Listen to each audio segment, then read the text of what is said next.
Gente oprimida buscando a libertação em Jesus Cristo, a ressurreição. Agradecer ao Padre Manuel, que reflexão lúcida e profética. Dá vontade de resumir a minha fala em concordo com tudo. Isso que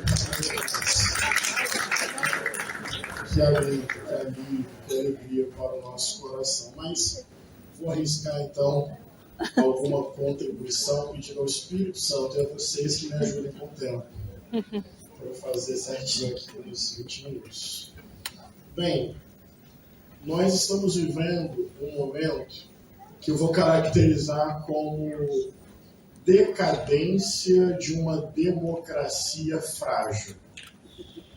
Ou seja, do ponto de vista histórico, das lutas sociais, da conquista por direitos, cidadania, nós podemos caracterizar que o Estado democrático de direito, a democracia liberal representativa, bem, esse modelo constitui um avanço comparativo.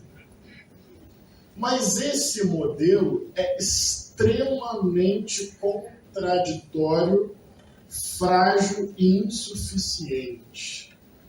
Eu concordo com a perspectiva que, dentro de um modelo capitalista, uma democracia pulsante, efervescente, é uma impossibilidade. No sentido mais profundo, o capitalismo funciona contra uma democracia de fato.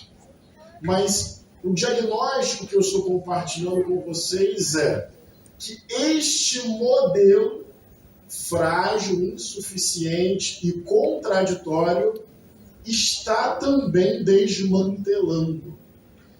Ele é frágil por muitas razões, dialogando com a perspectiva do Padre Manuel. É frágil por conta da brutal desigualdade socioeconômica. Faz pouco sentido, ou nenhum sentido, eticamente falando, um mundo que tem bilionário. Ao mesmo tempo, tantas pessoas vivendo na pobreza, na miséria e na fome. Então, a desigualdade socioeconômica é aviltante, é antiética. Eu lembro de uma vez que eu conheci a história de uma família muito empobrecida, mais uma família brasileira empobrecida na periferia de Fortaleza. Um pai, uma mãe, um adolescente mais para jovem, uma criança de 5 anos.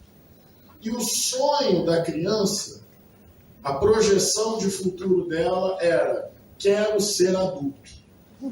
E aquilo chamou a atenção. A minha filha, Maria, de 7 aninhos, o sonho dela é ser jogadora do Flamengo. Eu sabia que ia ter alguma polêmica. Especialmente com os atleticanos. Eu sei lógico. Mas não chama atenção, padre, o sonho de uma criança ser adulto? Tem uma explicação socioeconômica de fundo. Família muito empobrecida, de manhã cedinho, o pai sai para trabalhar na construção civil e o filho mais velho acompanha o pai. Então a mãe dá 2 pedaços de pão para o marido, 2 pedaços de pão para o filho mais velho, 1 pedaço de pão para a criança. Quando sobra, ela come alguma coisa, e ela tem a expectativa que a criança vai complementar a sua alimentação na escola. Então, na verdade, a criança desenvolveu o sonho de crescer porque ela queria o segundo pedaço de pão. A imaginação de uma criança sequestrada, sufocada e limitada por uma condição socioeconômica de extrema vulnerabilidade. Como canta Gilberto Gil, há mundo tão desigual.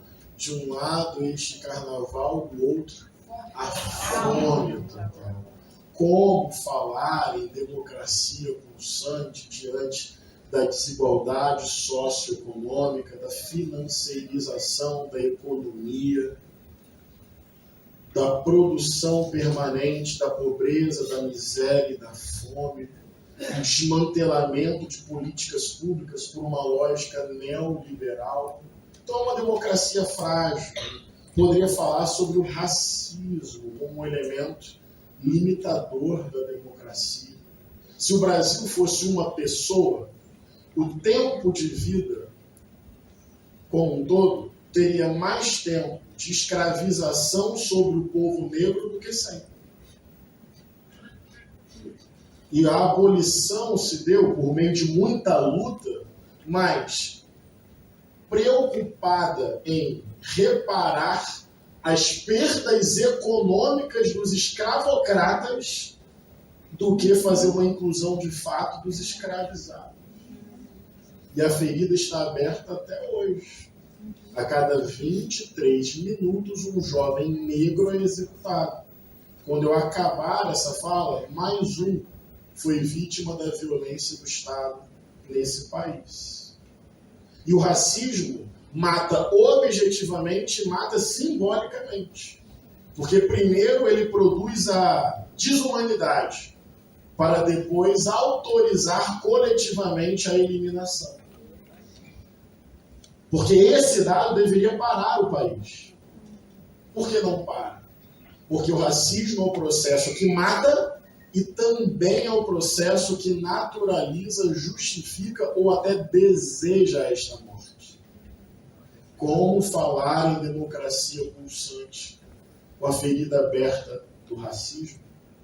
Não é o meu lugar de fala, mas eu consigo entender também a violência do patriarcado e do machismo, a cultura do estupro, a epidemia do feminicídio, a subrepresentação política de mulheres e negros nos espaços de poder. Poderia falar sobre a violência histórica contra os povos originários, os povos indígenas. Poderia falar sobre a produção de vulnerabilidade no campo e na cidade, sem terra e sem teto. Poderia falar sobre essa forma econômica que olha para a natureza não como algo do qual nós fazemos parte, dessacraliza a natureza, vem o conceito de recursos naturais para extrair estes recursos para fazer funcionar o mercado, de tal forma que o desenvolvimento e o progresso do capitalismo pode simplesmente inviabilizar a espécie humana. Mas até lá, pobres, negros, ribeirinhos, camponeses sofrem mais. Então, é uma democracia limitada, insuficiente, contraditória e frágil. Mas olha o que eu estou tentando chamar a atenção. Este modelo, que do ponto de vista histórico comparativo é um avanço, democracia liberal representativa, esse modelo está sob ataque. Então, o segundo diagnóstico que eu faço é que estamos vivendo um momento de avanço de uma extrema-direita no mundo e no Brasil. Estamos vivendo um momento, na minha opinião, todo o capitalismo tende ao fascismo. Isso é cíclico. Você produz um desespero coletivo, uma perda de horizonte futuro, uma perda de laços de sociabilidade, solidariedade, comunidade, desespero, desesperança, desencanto. E nesse vazio existencial, individual e coletivo, a extrema-direita encontra espaço para as suas narrativas. Uma sociedade em que os shoppings estão cheios e as praças estão vazias tem um sinal de adoecimento. Nada exatamente contra um shopping, embora tenha pouquíssima paciência dentro de um shopping. Meu tempo de paciência é limitadíssimo. Eu vou numa loja do Flamengo e saio.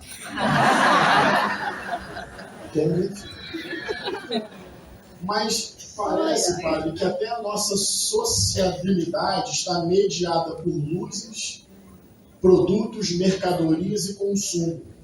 A temporalidade do shopping é diferente da temporalidade da praça. As pessoas hoje estão com pouca paciência para o diálogo. É mais fácil ter 2 monólogos do que um diálogo. A temporalidade da praça pública parece careta, entediante. Precisamos de luzes, consumos, mercadoria, produto, distrações. E assim nos desacostumamos com a vida, com a humanidade, com a paciência necessária para o desenvolvimento de um afeto, de uma relação, de uma amizade. É uma crise não só econômica, é uma crise civilizatória. O capitalismo neoliberal não é apenas um modelo econômico, ele forma e forja afetos, emoções, subjetividade, consciente e inconsciente. E nesse desencanto, nesse desespero, nesse esvaziamento do sentido simbólico da praça e da rua, bem, esse é o espaço que a extrema-direita usa para uma narrativa de mundo. Se tudo é areia movediça, então queremos um líder. Então queremos um mito. Então queremos um Messias. Então queremos armas, câmeras, vigilâncias, grades e muros. Então queremos respostas rápidas e imediatas para problemas complexos. Então queremos menos liberdade e mais proteção, porque o afeto prevalente e prioritário é o medo.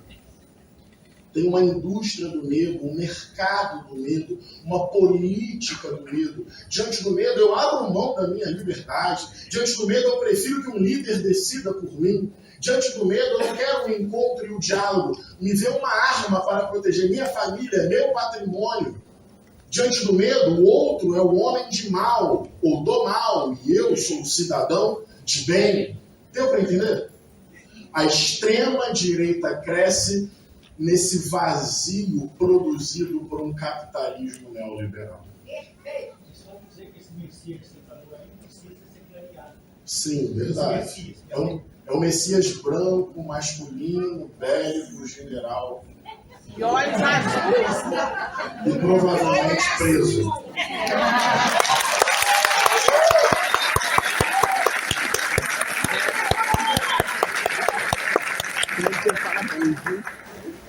Esse é o diagnóstico. E a extrema-direita, do ponto de vista econômico, aprofundamento do capitalismo neoliberal. A extrema-direita é profundamente neoliberal. Eu estou lidando lá naquele lugar sereno, calmo, divertido, e uma completa ausência de amor próprio. Eu fui para a Comissão de Segurança Pública. Porque como homem negro, nascido na periferia, eu preciso enfrentar os terrenos do meu povo. Então eu fui lá. Mas, padre, Manuel, do ponto de vista econômico, a agenda da extrema-direita é a agenda dos bilionários do mercado financeiro. E, pessoal, como é difícil governar esse país com a pressão do mercado financeiro e os meios midiáticos que ele tem de impor a sua agenda. Só para vocês terem uma ideia, no golpe misógino contra a presidenta Dilma, que ele tem traços de ódio às mulheres, é importante registrar isso, dali para frente, só reformas neoliberais, interrompidas pela vitória democrática do governo Lula em 2022. Mas com um detalhe que não é um detalhe. Vou pegar um exemplo. O teto de gastos. do governo Temer, do governo do outro, e agora o governo Lula, entre sua visão econômica, pressão do mercado, traduziu ou mudou isso para o arcabouço fiscal, melhorando um pouco a situação.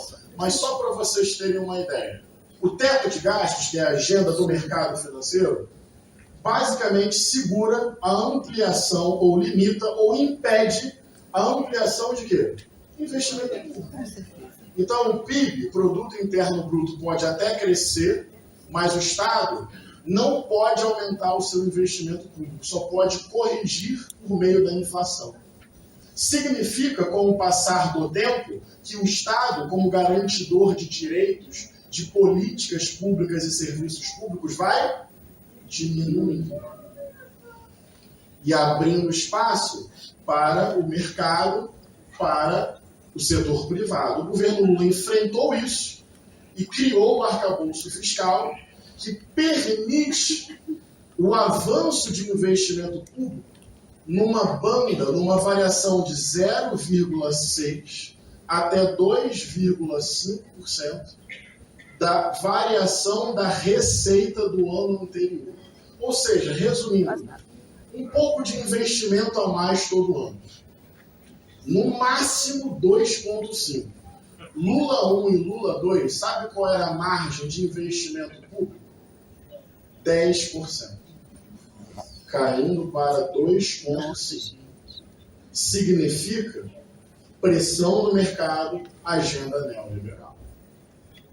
Porque, veja, se você pega os gastos constitucionais, está muito chato esse debate? Não. Juro que já vou terminar. Não. Se você pega os gastos constitucionais, só com saúde e educação, já vai muito do orçamento. Então, qual é a lógica do mercado? Saúde, educação e previdência. Se você tem um limitador tão rígido para gasto público, com o passar do tempo não vai dar para investir mais nada. Você só vai conseguir garantir o mínimo constitucional para essas áreas. E daí, qual é a saída do mercado para isso? Bem, então tem que acabar com o piso constitucional da saúde. Tem que acabar com o piso constitucional da educação. Tem que ampliar a previdência privada. Qual é a agenda, então? No limite, desmantelamento de políticas públicas para a redução de um Estado garantidor de direitos, para ampliação de uma economia orientada pela concorrência típica do mercado livre. Juros lá em cima comendo boa parte desse orçamento. Teto de gastos para pagamento de juros? Não tem. Tem teto de gastos para investimento público. Você aumenta um pouco o Bolsa Família, já tem crise. Agora, o que se paga anualmente com uma taxa de juros abusiva, ninguém questiona. Da grande mídia e desses setores. A extrema-direita, a qual eu estava fazendo referência, tem como concepção de mundo Estado mínimo, mercado livre, empreendedorismo individual, privatização de todos os setores da economia. Essa é a agenda. E do ponto de vista político, para caminhar ao final, autoritarismo, supressão de mecanismos de participação popular, negacionismo da ciência, da pesquisa, da cultura, da educação. Por exemplo, não se reconhece sequer a emergência climática. E, atenção a esse ponto que eu quero enfatizar, a violência como um modo permanente de fazer política. Ou a política como um modo permanente de produzir violência. Autoritarismo, negacionismo e a violência como um modo permanente de organização da sociedade, gestão da sociedade e fazer política. o que Achille Mbembe chama de gestão intencional da morte, ou necropolítica. A morte não é um dado de incompetência, a morte é uma intencionalidade. Vou dar um exemplo, muito a ver com a minha militância, com a minha cidade. O modelo de segurança pública operado no Brasil é exatamente isso.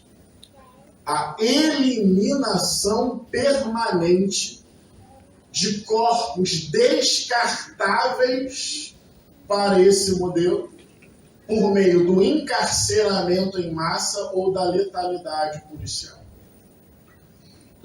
É exatamente isso. O que eu vejo no Rio, ontem eu estava, Padre Manuel, numa assembleia das mães vítimas da violência do Estado, que perderam seus filhos, muitos por execução. É barbárie. A maioria, quer dizer, a totalidade pobre, a maioria negra, com parte da sociedade comemorando a morte dos seus filhos. A extrema-direita não é só uma operação institucional, é uma operação simbólica e subjetiva. É o fascismo, não apenas como Estado autoritário, é o fascismo como afeto relacional, cada vez mais embrutecimento, competição por sobrevivência. Arma, câmera, vigilância, grade, muro, proteção. O outro não me importa mais, até porque o outro me agride, me ofende, me violenta, pode roubar o meu celular, matar alguém da minha família. Se o Estado vai lá e mata 100, mata 200, mata 300, eu quero mais. Essa é a lógica. E a segurança pública é o operador da contenção e da eliminação dos descartáveis, das vidas que valem menos. Eu tenho quanto tempo?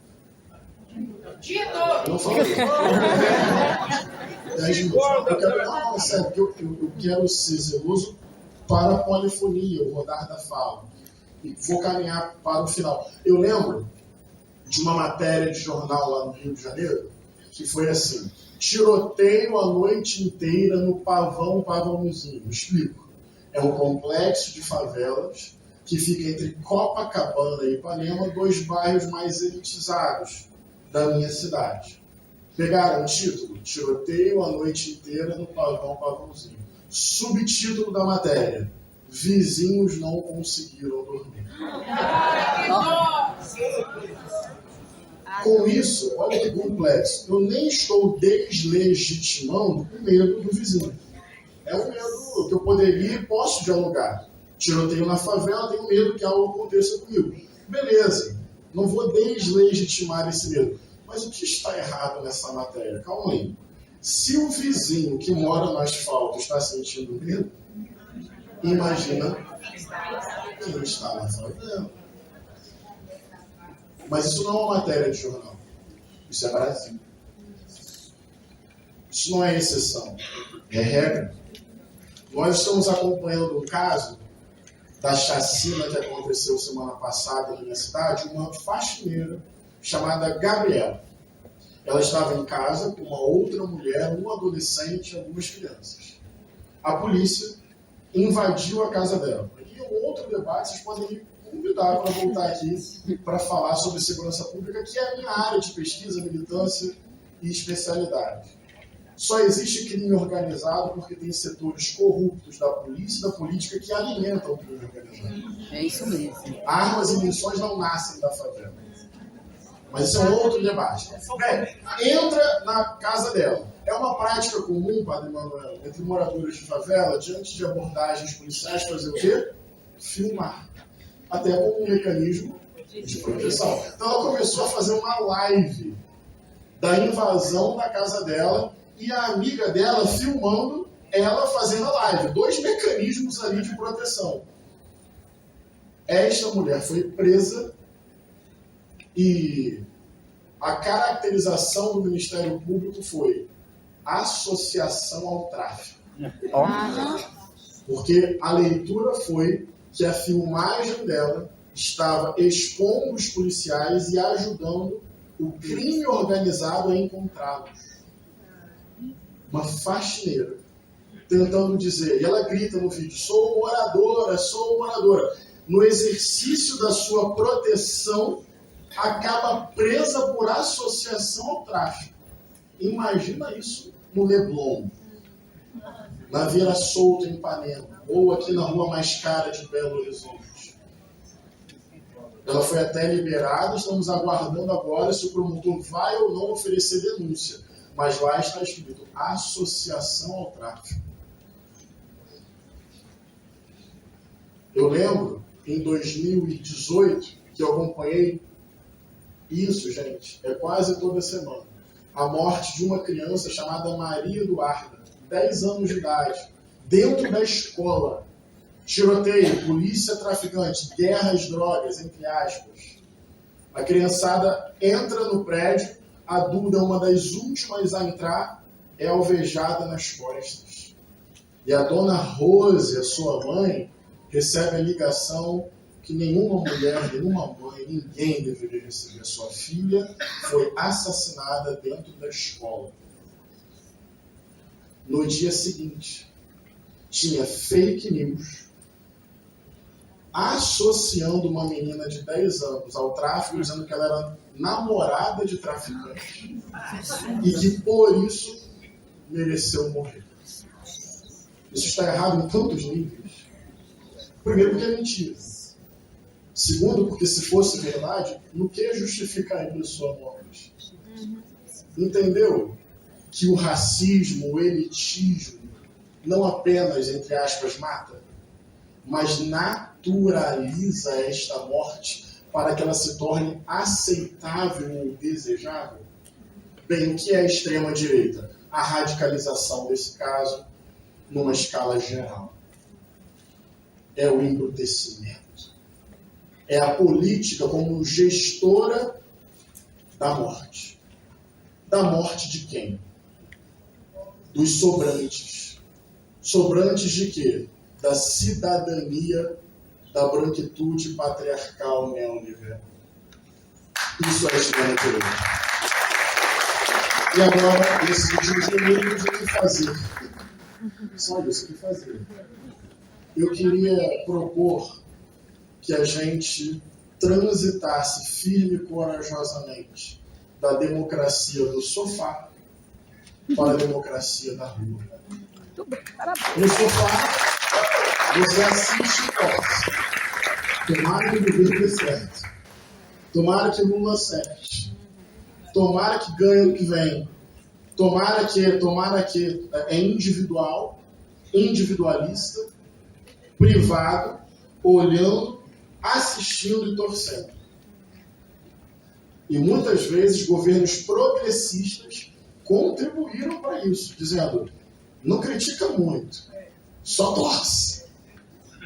Não, nós só temos um trunfo. Reencantar e reencontrar os espaços da rua. Se você pega os últimos meses, o avanço de uma agenda mais popular esteve diretamente associada à mobilização permanente. Taxação dos super ricos, isenção do imposto de renda para quem ganha até R$5.000, soberania nacional contra a PEC da bandidagem.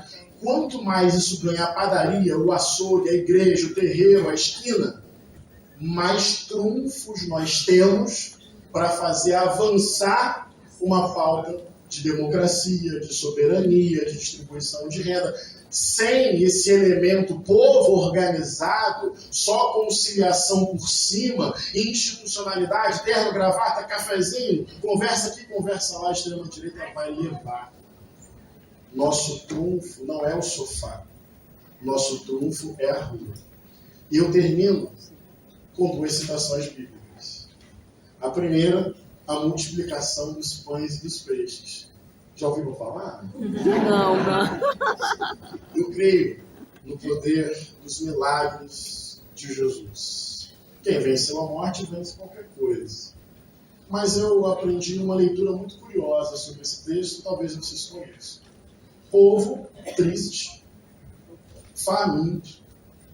Tinha acontecido a morte violenta de uma liderança popular carismática e querida, João Batista. Então, olha isso, medo, saudade de um líder do povão, opressão do Império Romano, esculacho lá das legiões romanas toda hora e fome. Triste o cenário. O povo se encanta pelas palavras de Jesus, fica tarde da noite. Os discípulos vão, fazem um cálculo rápido, matematicamente correto, e dizem: Jesus, os pés da galera. Jesus vai e faz um desafio que flerta com o improvável e o impossível. Vocês aqui vão dar de comer. Daí eles descobrem que tem 5 pães e 2 peixinhos. Dizem que o maior milagre foi convencer o menino a entregar a sua merendeira. Sabemos que a Bíblia tem simbolismo, 5 mais 2, 7, 7, abundância, plenitude. Não fazemos aqui a leitura que o padre Manuel tão bem denunciou, moralista da Bíblia. Ali tem história, tem oralidade, tem símbolos, tem povo. A Bíblia tem que ser lida pela lente de Nazaré, não de Roma. Esse é o ponto. Daí, 5 pães e 2 peixinhos. Qual é o eixo do milagre? É uma interpretação. Sem excluir o poder que Jesus tem. Tem um momento do texto que está lá, faz o povo sentar. Daí Jesus agradece e de repente está todo mundo comendo. E até sobra. Não no sentido do desperdício, mas da abundância. Bem, o que aconteceu? Uma visão que eu compartilho para a nossa reflexão comunitária é que uma coisa é a multidão dispersa, outra coisa é o povo organizado. Quando Jesus promove esse senta aí, o que você tem? 5 pães. E você? 2 peixinhos. Você, tudo bem? Qual o seu nome? Você tem que ter 5 pães. E você? 2 peixinhos. E você? 5. E você? 2. E você? Mais 5. Mais. É mais do que um milagreiro. É um revolucionário. Porque a lógica do Império Romano, vocês lembram? Cavalaria, tapete vermelho, protocolos do poder, ave César. Jesus não, é do jumentinho. A multiplicação de pães e peixes não é a história de um milagre para produzir um ídolo. É a história de uma revolução que partia da periferia. Ao invés de senhor e servo, irmão e irmã. Ao invés de multidão dispersa, povo organizado. Ao invés da economia da concentração, a multiplicação que vem pela solidariedade e pela partilha. E aquilo que parecia impossível tornou-se realidade por meio da organização popular. Da periferia, uma outra ética civilizatória anti-império romano. Essa é a saída para 2025. Essa reorganização popular é capaz de superar o poder da Casa Branca. Eu creio nisso. E a última citação bíblica nesses meus 30 segundos, mais 2 minutos, dos discípulos de Emaús. Conhecem também. Deu ruim. Jesus foi crucificado. Não morreu de velhice. Não foi uma notícia aí, bateu com o jumento numa pedra e caiu e morreu. Não. Preso. Torturado.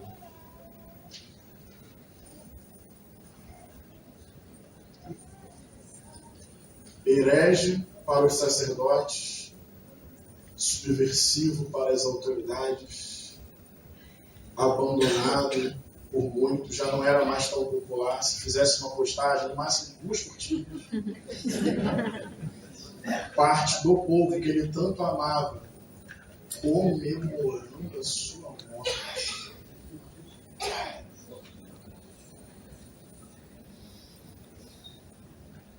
Eu não sei dizer o que sentiu Maria. nem os seus amigos mais próximos. Eles não estavam perdendo um salvador. Eles estavam perdendo um amigo. Eles voltam para casa muito tristes. Não é só uma volta para casa. É o fim de um sonho. Eles entregaram tudo. Conviveram com Jesus muito tempo. Quantas memórias, risadas, lágrimas, trocas, medos, sonhos. Vai vir o rei. E de repente, o amigo foi executado. Está todo mundo sendo vigiado pelo Império Romano. Aquele sonho se perdendo, volta para casa. Desencanto, desesperança. Que são os afetos que a extrema-direita hoje utiliza para produzir os seus Césares. A tristeza é tão grande, padre, que eles não conseguem nem perceber que Jesus está vivo. Que Jesus está caminhando com eles, não é isso? Os olhos estão fechados, sei lá. A desesperança e o desespero impedem visão de futuro. Daí, no finalzinho da conversa, eles não entendem que Jesus está ali. Jesus esperto que só, com fome, faz que vai para um lado. E eles dizem, fica conosco. Jesus vai, não é isso? E só tem um gesto capaz de vencer o desencanto e a desesperança. Só tem um gesto capaz de inflamar novamente o coração. Só tem um gesto capaz de remodelar a vida e o sonho. Não foi uma arminha. Foi a partilha do pão. Então eles lembraram rapidamente, eu conheço esse gesto da partilha. Eu conheço esse gesto da doação. Eu conheço esse gesto da solidariedade.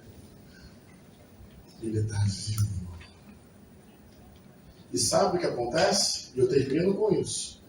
Onde foi que Jesus morreu? Qual a cidade? Onde era mais perigoso ficar? Jerusalém. E para onde eles voltam depois dessa visão? Jerusalém. Vou voltar para o centro do furacão. O caminho é o mesmo. O Império Romano continua com a mesma força. Os sacerdotes estão corrompidos. A análise de conjuntura é a mesma. Mas agora eles estão diferentes. Porque sabem a dor da cruz. Não é otimismo ingênuo. Mas estão vendo a mesma realidade pela ótica da ressurreição. Então, não se trata de otimismo ingênuo e tóxico. Vai tudo dar certo. Não. Eles sabem do risco de voltar para Jerusalém. Mas é para Jerusalém que eles voltam. Para encontrar os seus irmãos e suas irmãs. Porque estão olhando para a realidade pela lealdade à esperança. E pela lealdade à esperança, eles vão esperançar no mundo. Eu sei, a extrema-direita é poderosa. Eu sei, ela está crescendo no mundo inteiro. Eu sei, o neoliberalismo é uma força voraz. Eu sei, o meu povo está morrendo. Eu sei, já foi mais um jovem negro. Mas eu não tenho como abrir mão do que eu vi, do que eu senti, do amor que cortou a lâmina do meu ser. Já não é mais sobre vencer ou perder. É sobre ser leal. E talvez voltar para Jerusalém. Para fazer comunhão. A ética da partilha. Do sofá para a rua. Para proclamar. Anunciar. E obedecer. Dom Helder Câmara. Explico. Olhou para os seus assessores, já velhinho, namorando e flertando a eternidade, sereno de coração, e disse, não deixe a profecia cair. Isso aí. Nós vamos vencer a extrema-direita. Apenas com mobilização, organização, solidariedade orgânica, reencantamento da rua, anúncio de projeto de futuro e coragem de quem não deixa a profecia cair. É esse espírito que eles não esperam de nós. Querem nos sufocar e ganhar de WO. Um entristecimento político que provoca uma apatia profunda e a gente fica lamentando, desistindo e lamentando. Não. Vamos trocar os nossos afetos, vamos chorar, mas que essas lágrimas caiam na terra, organizando a nossa esperança, porque aqui tem história de resistência. Tem Marias, Marins, Marielles, Malês, quilombos, tribos, línguas diferentes. Tem Tito, Beto, Dorothy, Francisco, Clara, Luther King, Malcolm X, Marielle. Aqui tem vida, tem profecia. E não tem Trump, nem Nicholas que vão fazer a profecia.